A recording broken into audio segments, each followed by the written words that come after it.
अस्सलाम वालेकुम वरहमतुल्लाहि वबरकातुहू। लॉ नॉलेज फॉर ऑल में आज का टॉपिक है इनहेरिटेंस। विरासत का कानून अल्लाह ताला ने कुरान शरीफ में सूरह निसा में बयान किया है। उसी सूरत निसा की बुनियाद पे मोहम्मद अल्लाह बनाया गया है, जिसके मुताबिक विरासत का कानून पाकिस्तान में इम्प्लीमेंट किया जा रहा है। सूरह निसा में अल्लाह ताला ने सख्ती से हुक्म दिया है कि जब भी किसी यतीम की प्रॉपर्टी की माल मिल्कियत की ज़िम्मेदारी आपके यहाँ हो तो उसका बाकायदा देखभाल किया करें और उसमें किसी किस्म की भी हेरा फेरी नहीं करनी चाहिए। अगर कोई भी उसमें उस माल में से खर्च करेगा और जो कुछ अल्लाह ताला ने उसको दिया है उसके बावजूद वो ज़ाया करेगा उसका माल, तो उसके लिए अल्लाह ताला ने सख्त सज़ा का हुक्म सुनाया है। तो इसी तरह अल्लाह ताला ने विरासत के जो हिस्सेदार हैं, जो प्रॉपर्टी में से हिस्सा लेंगे, वो भी तफसील आयत नंबर 11 में बताया है। आयत नंबर 11 का पस मंज़र उलमाए किराम ये बताते हैं कि जंग अहद में सहाबी साद बिन रबी शहीद हो गए थे, तो उसकी 2 बेटियां थीं और एक बेवा थी। तो उसकी प्रॉपर्टी जो थी उसके भाई ने उसकी प्रॉपर्टी पे कब्ज़ा कर लिया था। तो उसकी बेवा हुज़ूर करीम सल्लल्लाहु अलैहि वसल्लम की बारगाह में आई और उसको रिक्वेस्ट की कि जो भी प्रॉपर्टी हज़रत साद बिन रबी की थी वो सारी प्रॉपर्टी पे उसके भाई ने कब्ज़ा कर लिया है, अब मेरी बेटियों की शादी कैसे होगी और मेरा गुजारा कैसे होगा। तो अल्लाह ताला के रसूल ने उसे सब्र की हिदायत की और बोला कि जब तक अल्लाह ताला का फ़ैसला आ जाए तब तक आप इंतज़ार करें। तो उसके बाद ये आयत गिरामी नाज़िल हुई है और उसमें वाज़ेह तौर पे बताया गया है कि जब कोई शख्स फौत हो जाए और उसको 2 बेटियों का औलाद है और एक बेवा है, तो बेवा का हिस्सा 1/8 होगा और बेटियों का हिस्सा जो होगा वो 75% होगा, यानी 2/3 टोटल प्रॉपर्टी में से उनको दिया जाएगा। और जब ये आयत गिरामी नाज़िल हुई तो उसके बाद हुज़ूर करीम सल्लल्लाहु अलैहि वसल्लम हज़रत साद बिन रबी के भाई को मैसेज करवाई कि आप इनकी प्रॉपर्टी इनके हिस्से के मुताबिक उनकी बेटियों और उनकी बेवा के हवाले कर दें।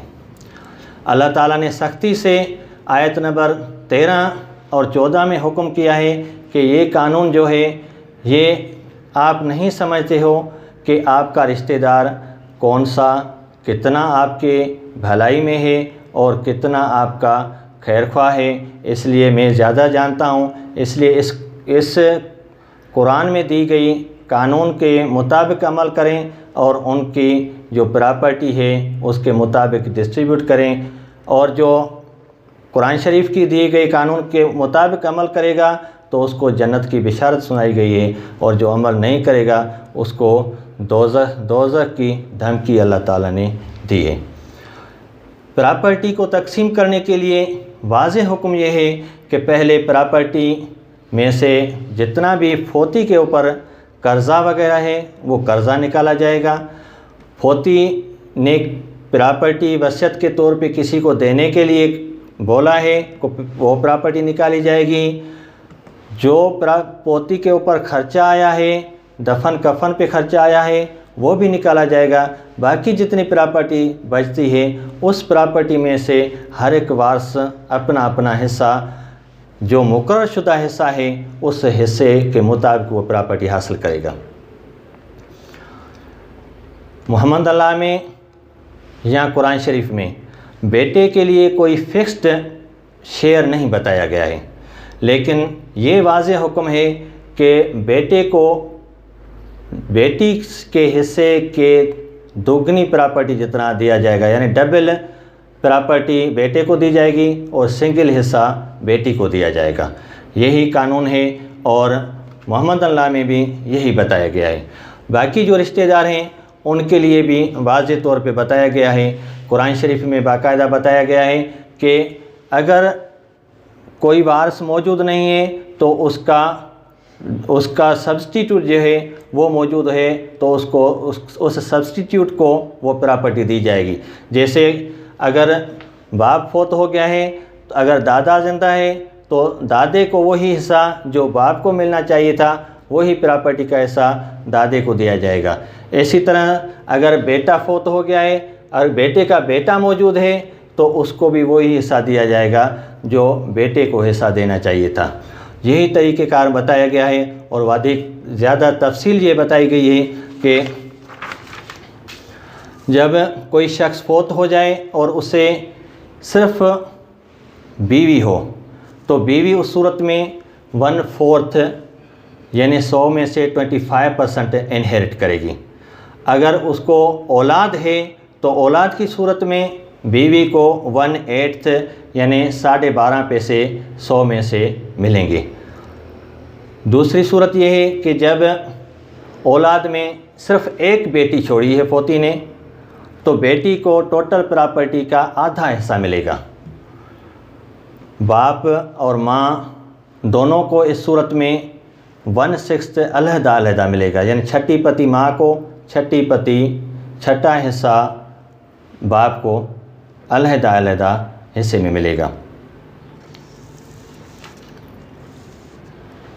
जब पोती के यहाँ कोई बच्चे नहीं हैं,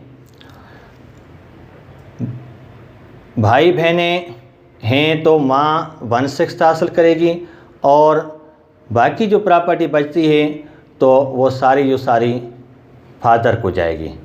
जब औलाद नहीं है, भाई बहनें हैं, बीवी है, बीवी अपना हिस्सा लेगी, लेकिन उसको अपनी औलाद नहीं है। अपनी औलाद ना होने की सूरत में भाई बहनें हैं, लेकिन भाई बहनें अगर नहीं हैं तो उस सूरत में माँ 1/3 हासिल करेगी, बाकी प्रॉपर्टी सारी बाप हासिल करेगा।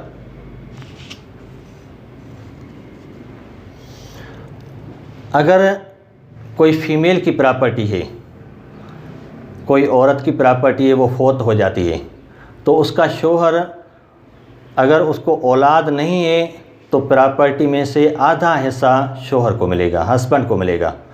अगर उसको औलाद है तो उस सूरत में शोहर को 1/4 यानी चौथा हिस्सा मिलेगा।